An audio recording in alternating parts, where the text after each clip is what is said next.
Die reeks oor wat God van ons verwag. Laat jou doop.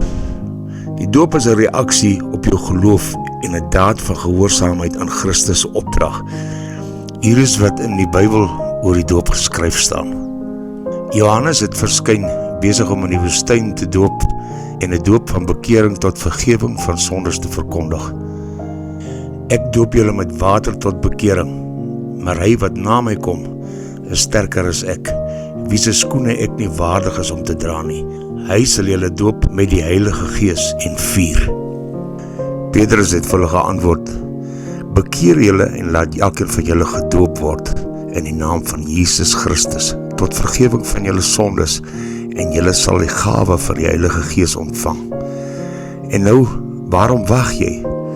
Staan op en laat jou doop en was jou sondes af deur sy naam aan te roep. Weet julle nie dat ons almal wat in Christus Jesus gedoop is, in sy dood gedoop is nie? Ons is dus saam met hom begrawe, deur die doop in die dood, sodat net soos Christus uit die dode opgewek is, deur die heerlikheid van die Vader, ons ook so in 'n nuwe lewe kan wandel. Laat jou doop.